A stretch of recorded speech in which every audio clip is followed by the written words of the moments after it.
You're Siamese, bitch. You left your balls off watching Slim Shady on the World Wide Web.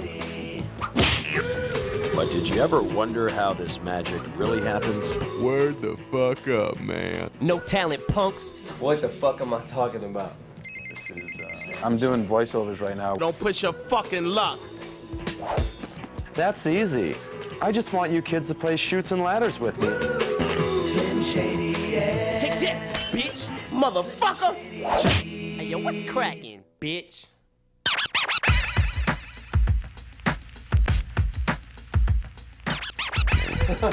All right.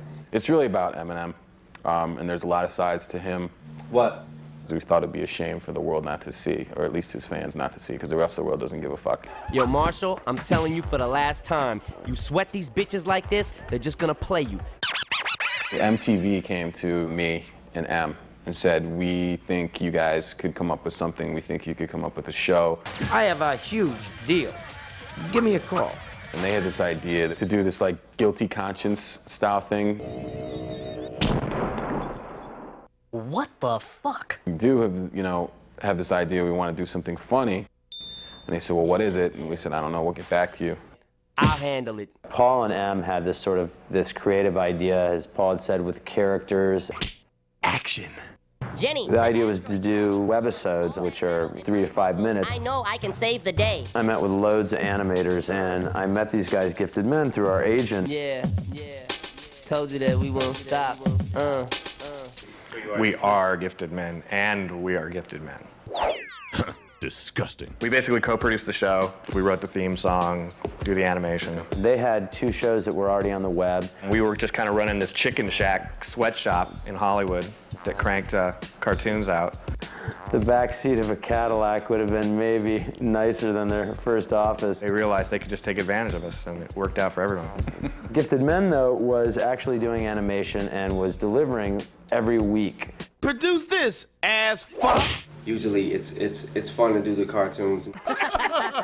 It allows me to slip in a character and be able to make up my own shit sometimes as we go along. Em is cool, you know, it's more like we could both vibe, like, cause he's like a funny cat. And we figured if it was a cartoon involving M, that it had to be, extreme. Don't push your fucking luck. Wanted to have at least some substance and, some sort of intelligence behind it.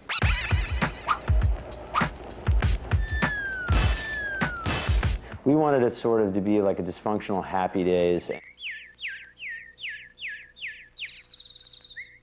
We actually went through a slew of different writers, and it had to be high quality stuff. Matt got it and knew what we were trying to do with it. That's the price of initiation, my man. This was really an opportunity to vent a little, and to get crazy. Damn, suck this cock, ho! Also to do something funny. I gotta meet Charlie Sheen and Max some snitches. So I jumped at the opportunity. We locked him up in a room until he was done, and we paid him very little. But we're bigger than him. Check it out, trick. Just in case you give a shit, here's how they really do it.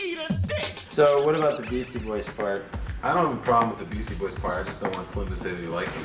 Can we have one of them wearing an Eminem Sucks t-shirt? And, obviously with anything, you go over the script and you make the changes. We still get like 19-year-old groupies. I like to know that I'm writing the story that the producers and or the actors agree upon. Can we just get rid of that character? We're not doing it for shock value. We just kind of say what people are thinking. The guy who we have writing the series often comes up with some ideas on who to pick on. Every time he sees some overhyped bullshit celebrities, gotta beat him down. And sometimes I think it's just people that he particularly doesn't care for. All right, big guy, let's dispense with the reality check. So there's not even anything personal by it. Step off, G-Dog. Excuse me, that's my agent.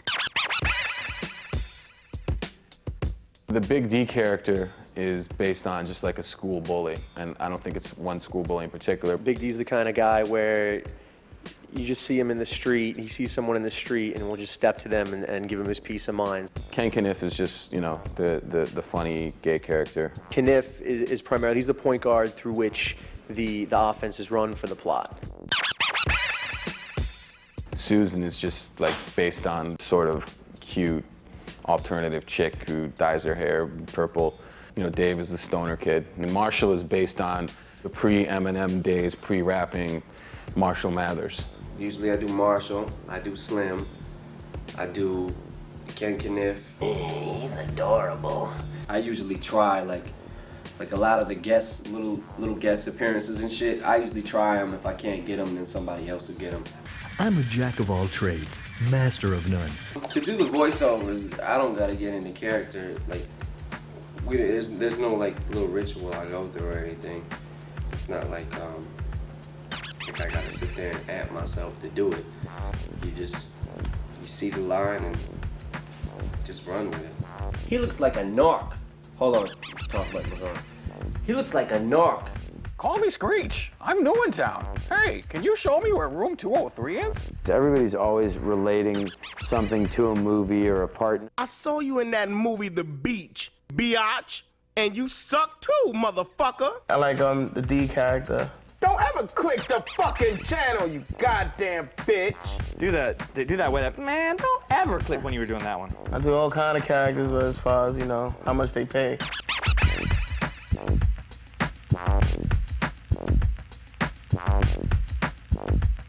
My favorite episode would probably be the South Park one.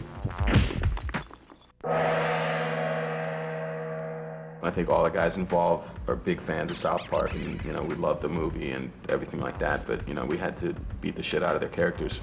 How can you talk with my balls in your mouth? I don't know, I kind of like the Oz episode where Ken Kniff, you know, grabs Adebisi's hat.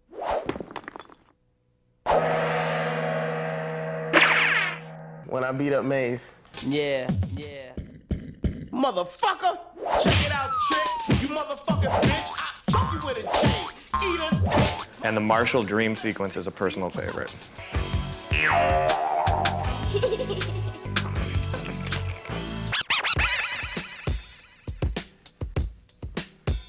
A lot of people, you know, ask and think, you know, is the guy wild? Is the guy crazy? You can just tell from the sophistication of his lyrics. If I read a script and I'm not feeling it, then I'm not gonna do it. That anyone who puts that amount of time and quality, you know, into his songs, that work ethic carries over into, you know, I assume all of his creative endeavors. Yeah, a lot of people say that people are made fun of and it's obviously stretches these bounds, but to me it's a funny show. As long as it if it wasn't funny, then we wouldn't want to do it. We wouldn't want to be involved. Yeah. Man, shut the fuck up. We actually did one episode that everybody agreed just didn't work. It's that punk Slim Shady again. The first script was wrote by gifted men. Shit happens. It just really didn't really fit in with the sensibility of what we were trying to do with the cartoon. Nothing sweeter than a mother's love. M wanted it to be, you know, more goofy, more South Park style. Yeah, whatever. Half of the pilot episode ended up being used. Check it out, Dave. There was like a fart joke that was used. Yeah, that too. Eminem is, you know, he's a lightning rod now for any type of attention. Yo, that shit doesn't work. When he's not around, it's kind of like cold trash. Whatever. I dig it. And I know how this shit works. Now we're in control. Yo, these motherfuckers don't mean shit. But now you're doing this. It's just funny, you know. And if it's, you know, if it offends people, then you know it's too bad. It's a cartoon. Marshall, we're gonna make you famous. Well, kiddies, about wraps it up. Hey, what the fuck are y'all looking at? Slim Shady. Hey, yo, what's cracking, bitch?